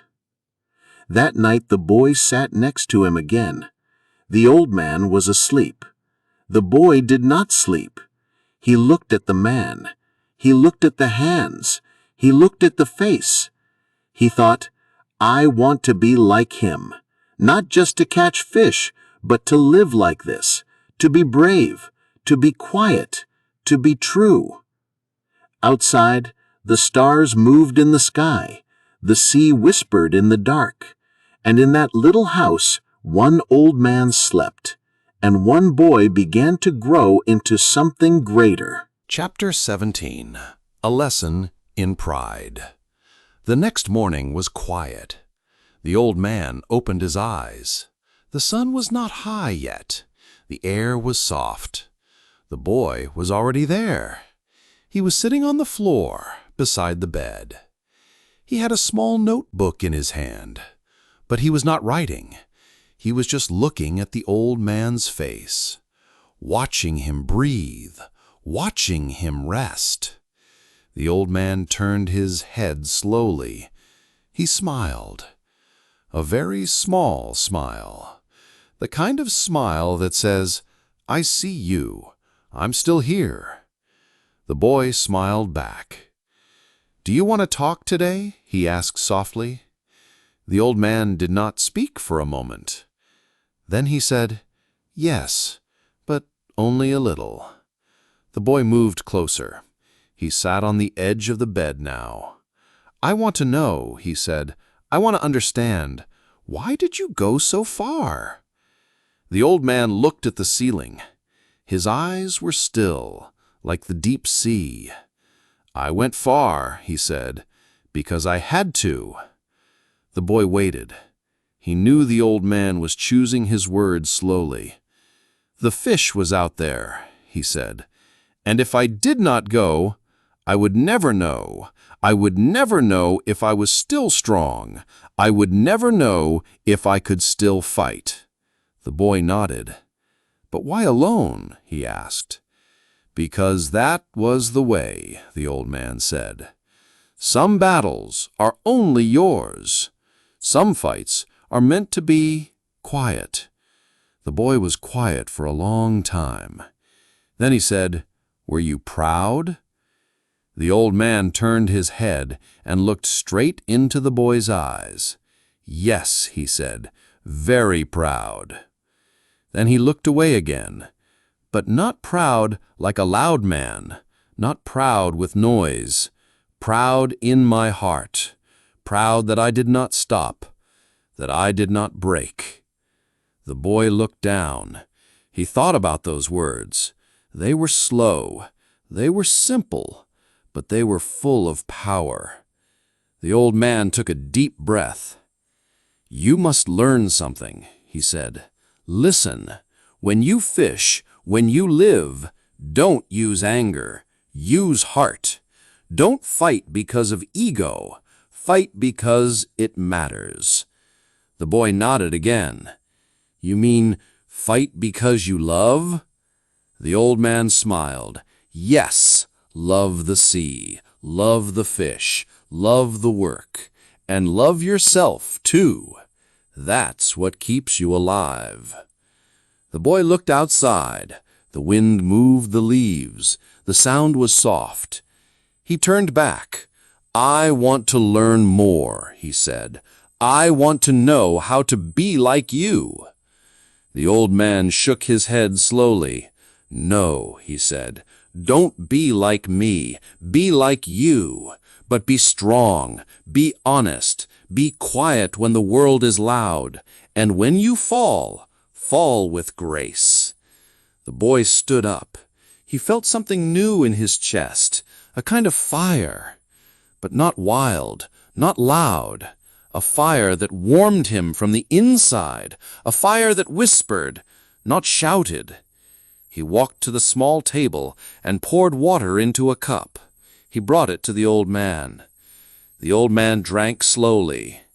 He nodded once. "You will be a good man," he said. "You already are." Later that day, the boy walked to the sea. He sat on the sand. He looked at the water, the same water that took the old man far away, the same water that brought him back. The sea was not the enemy. The sea was a teacher. Sometimes it was kind. Sometimes it was cruel, but it always gave truth. He picked up a stone and threw it. It landed with a small splash. He closed his eyes and thought of the fish, the big one, the one that gave the old man pain, but also gave him purpose. And the boy understood something. The fish was not just a fish. It was life. It was struggle. It was the thing that made the old man alive. Back at the house, the old man was sleeping again. He dreamed of the lions. He dreamed of strength and beauty and freedom. But outside the dream, something had changed. The boy had changed.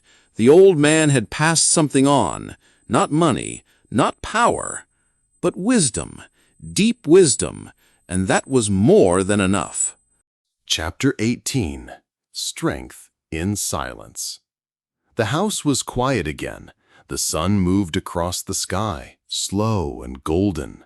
The old man sat near the door now, not in bed, not in pain, just still.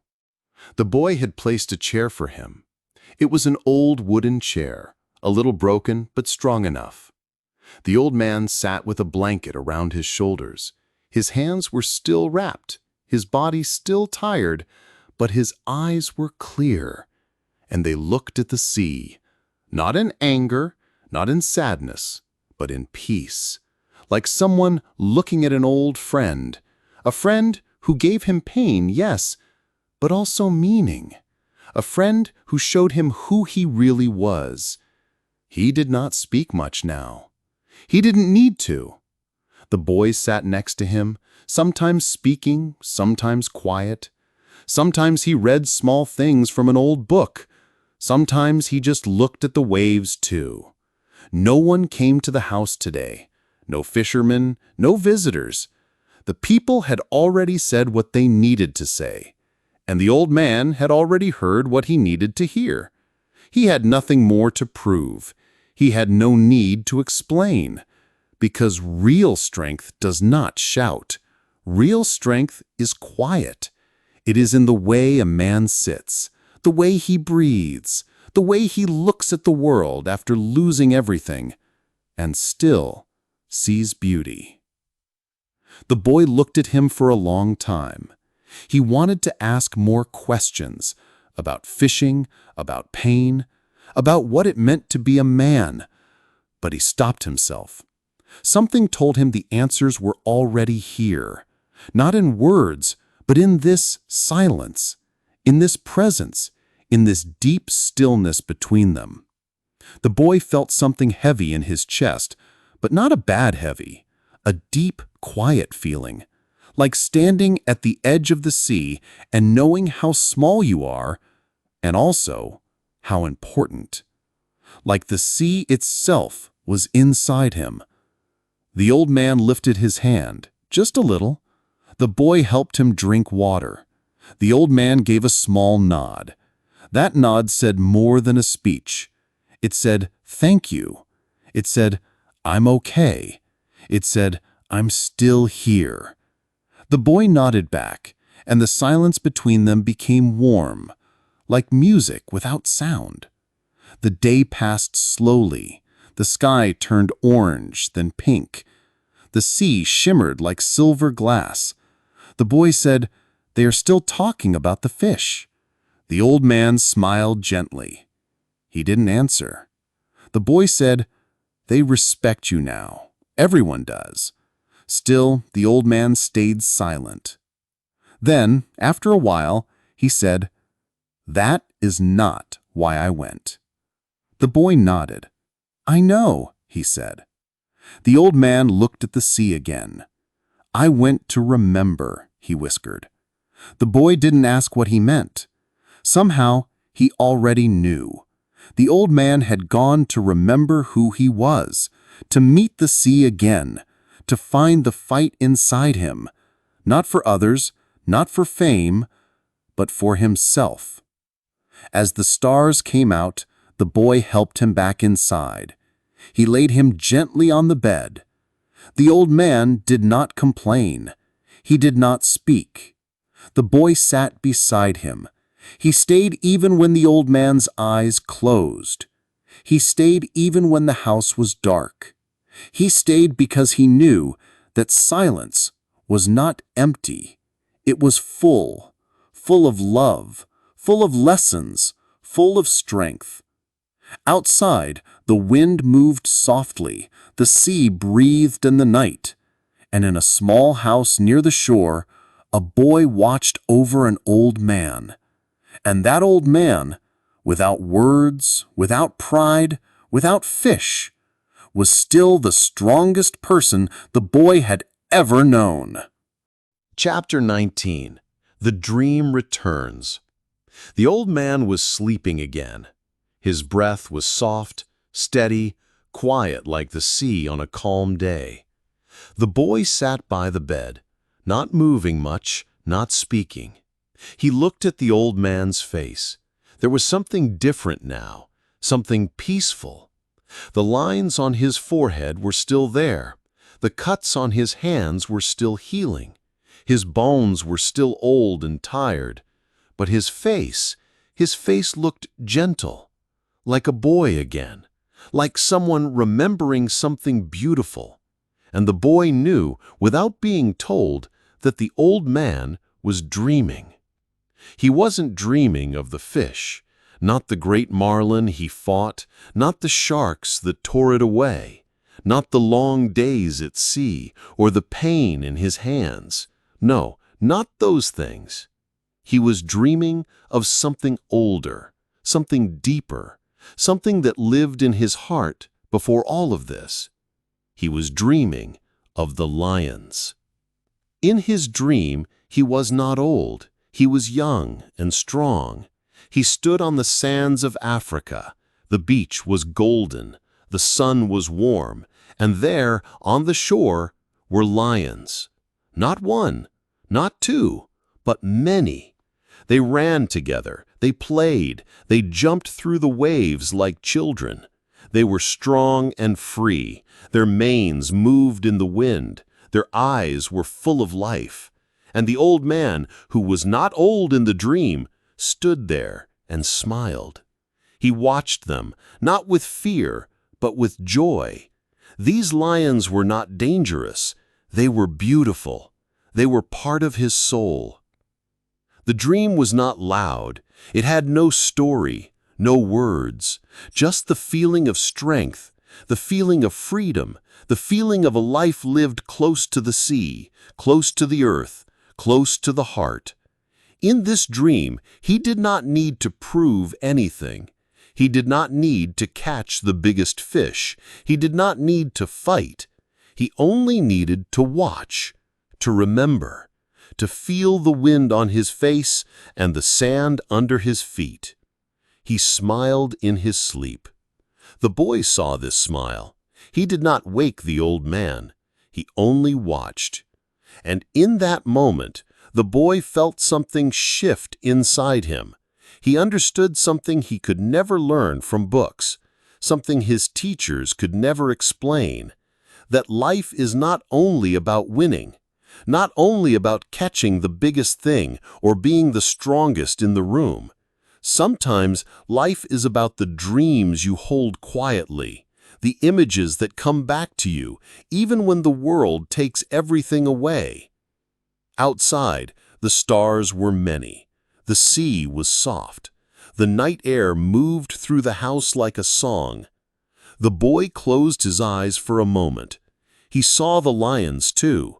Not clearly, not in detail, but he felt them, their power, their joy, their grace.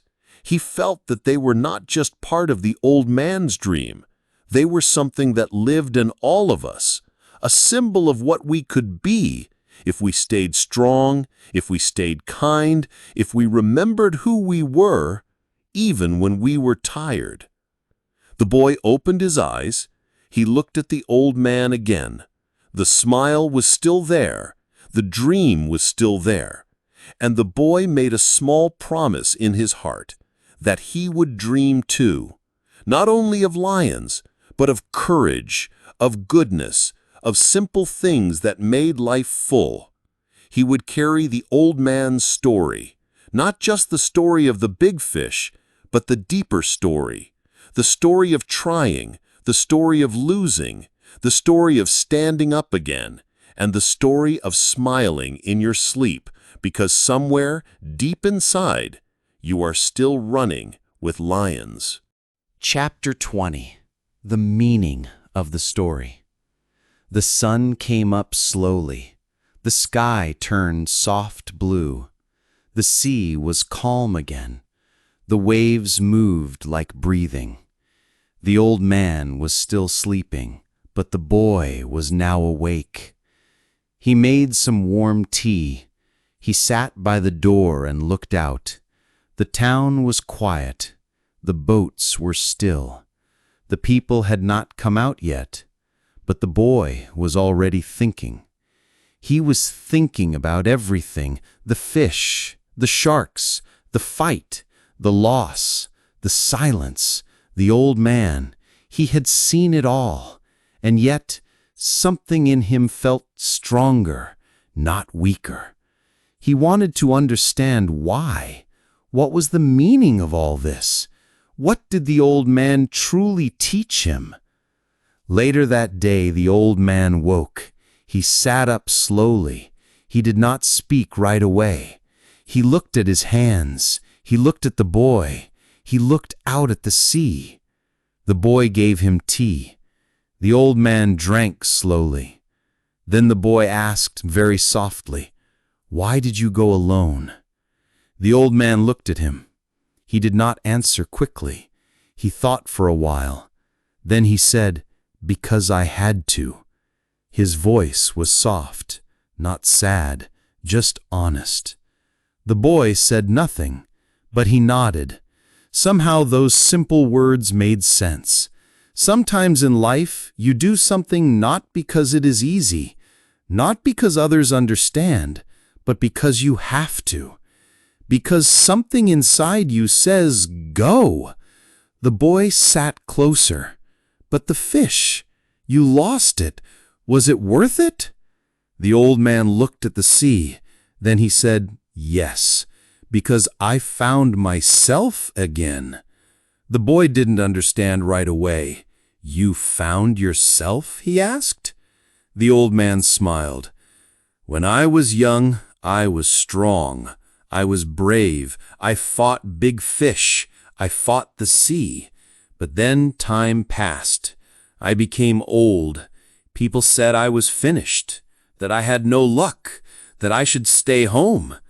But I knew. Inside me, the man I was still alive. I went out to meet him again.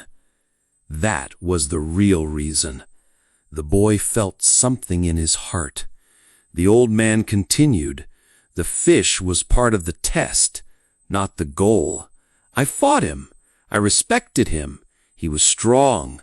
But the real fight was here," he said, pointing to his chest, inside, against fear, against giving up, against the voice that said, "You are too old. You can't do it anymore." The boy looked at his hands. He thought about his own life, his own fears, his own dreams. "And the sharks?" he asked. "The sharks were life," said the old man. "They come when you win. They come to take what you fought for. You can cry, you can shout, or you can fight. Even if you lose, you still fight. That is pride. Not bad pride, but the pride of knowing you gave everything." The boy now understood. He understood the story was not about fish, not about luck, not about winning or losing. It was about something much deeper. It was about trying, even when you're weak, even when you're tired, even when the world says you can't. It was about doing your best, not for a prize, but for yourself, for your soul. The old man closed his eyes again. He looked tired, but peaceful. The boy looked at him and whispered, "You're not old. You are a lion." The old man didn't speak, but the smile on his face was enough. Outside, the sea moved softly. The waves came in. The waves went out. A big fish skeleton still rested by the boat. People passed by. They looked. They talked, but only the boy knew the real story, and he would carry it forever.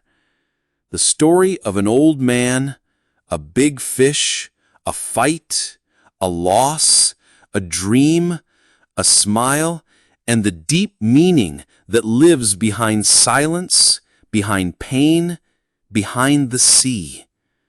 It was not just a story. It was a lesson for all of us.